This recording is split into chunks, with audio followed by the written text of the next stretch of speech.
ఇలాగ మనం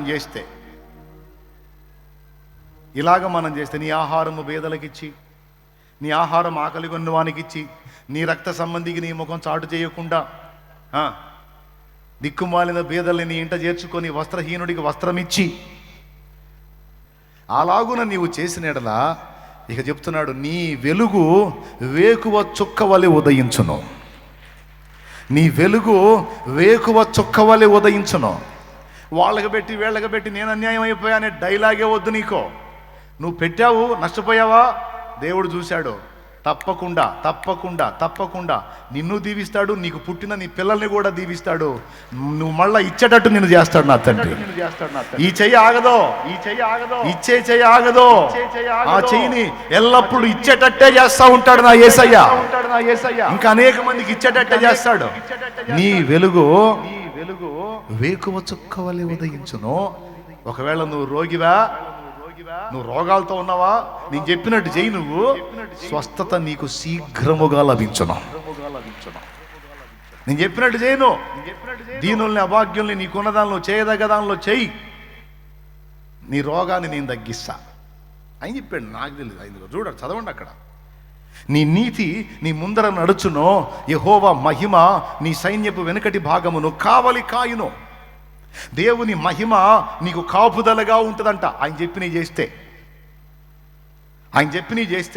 ఆయనకి ఇష్టమైన ఉపవాసం చేస్తే, బంధింపబడిన వారిని విడిపిస్తే, కాడిమాను సాతాను కాడి కింద బందీలైన వాళ్ళని విడిపిస్తే, దిక్కుమాలిన వారిని చేర్చుకొని ఆదరిస్తే, రక్త సంబంధికి సాయం చేస్తే, వస్త్రహీనుడికి వస్త్రం ఇస్తే, నా తండ్రి వేకువ వెలుగు తేజరిల్లున్నట్టు తెల్లవారి మహాప్రకాశంతో సూర్యోదయం అయితే అట్ట వెలిగిస్తా నా కుమారుడా నిన్ను అంటున్నాడు ఆయన. నా కుమారి నిన్నట్ట వెలిగిస్తా.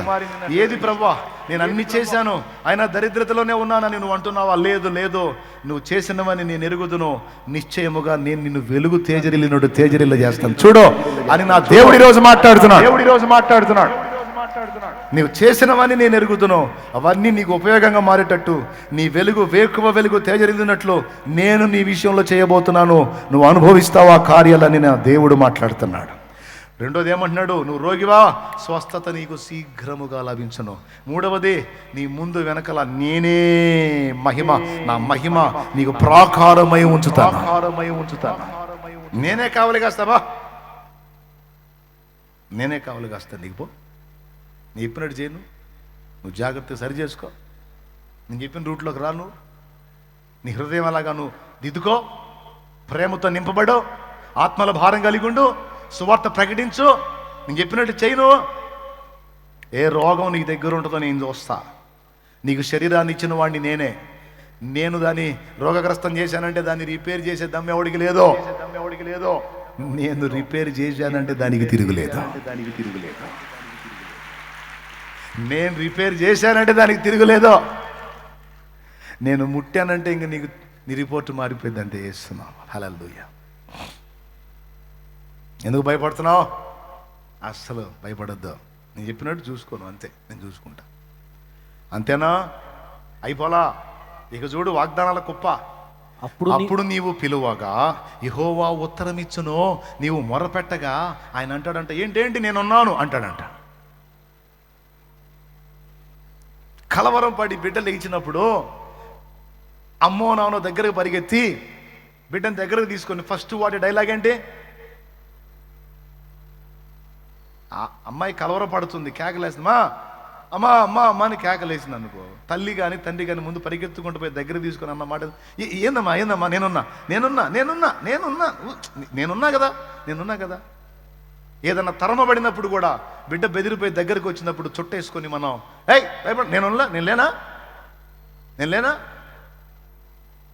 నేనున్నాను అన్న మాట ఎంత గొప్పదో. హల్లెలూయా, హల్లెలూయా.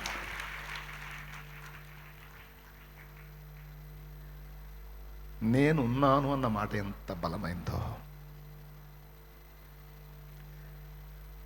గుండె చెదిరిన బిడ్డకి తండ్రి దగ్గరకు చేరి, ఎందుకు భయపడుతుందో పిచ్చిదాను, నేనున్నాను. తల్లిదండ్రులు విడిచిన గాని తాను విడువడెప్పుడు మమ్ము, తల్లిదండ్రులు మరచిన గాని తాను మరువడెప్పుడు మమ్ము, ఉల్లము నెత్తి పిలిచిన వేళ ఓహోయనుచు తరికి వచ్చు, ఉల్లము నెత్తి పిలిచిన వేళ ఓహోయనుచు దరికి వచ్చు, యేసువంటి ప్రియ బంధుడు నాకిక ఇహ పరములలో లేడన్నా. నానాని కేకేస్తే, అయ్యా తండ్రి దేవాని కేకేస్తే, ఓయ్ నేనున్నా పిలుపుకి ఓహో అని పలుకుతా, ఆ ఓహో అనుకుంటూ వస్తాడంట. బిడ్డలారా, ఎంత అద్భుతమైన వాగ్దానమో చూడు.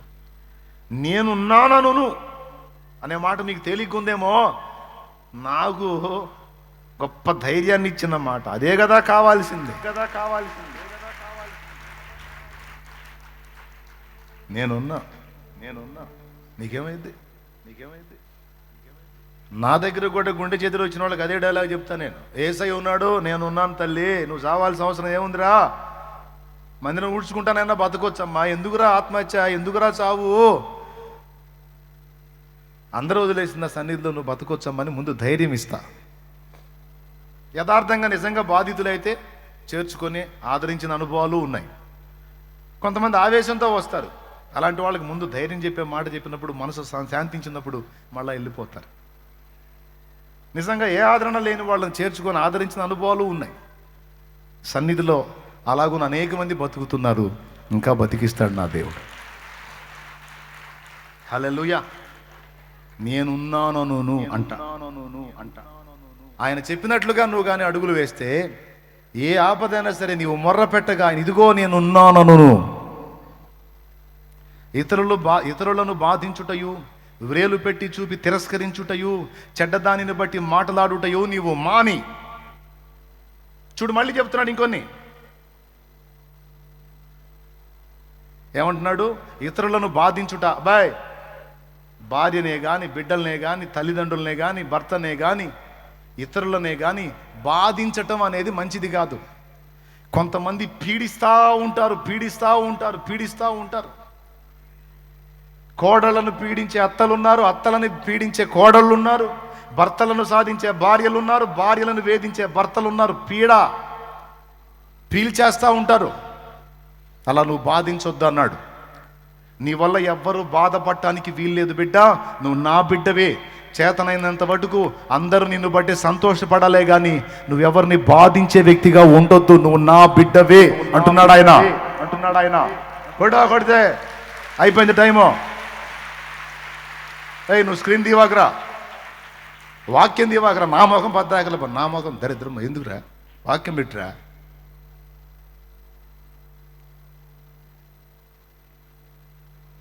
ఇతరులను బాధించుట అనేది చిన్న విషయం కాదు. కొంతమంది చేస్తున్నారు, అది చేయొద్దు. నీకు సాగింపుడు సాగుతుంది కదా అని నువ్వు చేయొద్దు. ఎవరిని బాధించకూడదు. నువ్వు సాధ్యమైనంత వరకు దేవుడినైనా మనుషులైనా నీ చేతనైనంత మటుకు ఆనందపరచడానికి, దేవుడిని బట్టి సంతోషపెట్టడానికి నువ్వు అడుగులే. నీ వల్ల ఎవరు బాధింపబడకూడదు. అది ఆపేసేయమన్నాడు. బాయ్, వింటున్నావా? నువ్వు మాట వినకుండా విర్రవీగుతా తిరుగుతుంటే ఎవనుడా నీ తల్లిదండ్రి బాధపడతారు. మరి వాళ్ళని నువ్వు బాధించుచున్నావు. నువ్వు ఎప్పుడైతే మార్పు చెంది క్రమంగా లైన్లోకి వస్తావో వాళ్ళు సంతోషపడతారు, బాధ నుండి విముక్తి పొందుతారు. అట్లా ఏ విధంగానైనా నీ ఇష్టం వచ్చినట్టు తిరుగుతున్నావు యవనస్తురాలా, నీ తల్లిదండ్రిని నువ్వు బాధిస్తున్నావు, పీడిస్తున్నావు. చేయొద్దట్లా. నువ్వు క్రమంగా నడుచుకో, వాళ్ళు సంతోషపడతారు. రాసుంది అక్కడ. బాధించుట మాని, వ్రేలు పెట్టి చూపుట, తిరస్కరించుట, చెడ్డదానిని బట్టి మాట్లాడుట నువ్వు మాని. ఎవరి దగ్గర ఏం తప్పులు దొరుకుతాయా చూపిద్దాం, పాయింట్అవుట్ చేద్దామని రంధ్రాన్వేషణలు చేయటం, వేలు పెట్టి చూపించడం, పాయింట్అవుట్లు చేయటం, ఈ దరిద్రాలు మానుకో. నాకు నచ్చదు. ఎవడన్నా నిన్ను చూపిస్తే చూపినే పర్వాలేదు, కానీ నువ్వు వేలు పెట్టి చూపించొద్దు. ఓ నీలే అని వదిలే. క్షమాహృదయం కలిగి ఉండు. ఇలాగ నువ్వు చేసి అన్నా ఇన్ని ఆడ చేస్తామన్నా అనొద్దు.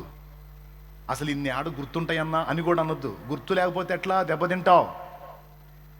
గుర్తుండాలి, గుర్తు పెట్టుకోవాలి. నువ్వు ఎవరినన్నా పీడిస్తున్నప్పుడు, బాధ పెడుతున్నప్పుడు టప్మని ఈ వాక్యం గుర్తు రావాలి. అరే తప్పు చేస్తున్నాను, నా వల్ల ఆ ప్రాణం బాధపడుతుంది, చేయకూడదు.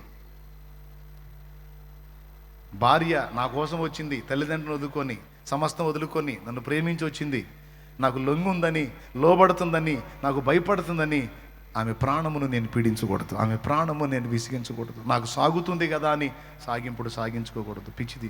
ఎవరికి చెప్పుకుంటుంది? ఎవరికి చెప్పుకుంటుంది? నేనే కదా ఆమెకి దిక్కు. నేనే పీడిస్తే, నేనే బాధిస్తే, నేనే అనుమానిస్తే, నేనే క్షోభ పెడితే దానికి దిక్కెవరు? దీనురాలు పాపం, చిన్నది, తెలిసి తెలియంది ఎట్లా అని ఆమె పొరపాటు పడిన వేళకు తండ్రి స్థానంలోకి వెళ్ళాలి. ఆమె కృంగిన వేళ ఒక అమ్మ స్థానంలోకి వెళ్ళాలి. వద్దస్తమానం భర్త అంటే సాగింపుడు అనుకున్నావా? ఏమయ్యా? ఆమె రోగి అయి పడుంటే ఒక వైద్యుని మెట్లోకి వెళ్ళిపోవాలి. ఒక నర్సు వల్ల నువ్వు సేవ చేయాలి. ఎందుకంటే నీ కోసం వచ్చింది సమస్తం వదిలిపెట్టి. నువ్వే లోకం అనుకుంది, నువ్వే ప్రపంచం అనుకుంది. కొట్టినా, తిట్టినా, భరించి, సహించి, ప్రేమించి, నువ్వు ఎంత ఈ వేధించినా నీ కోసం నిలబడింది.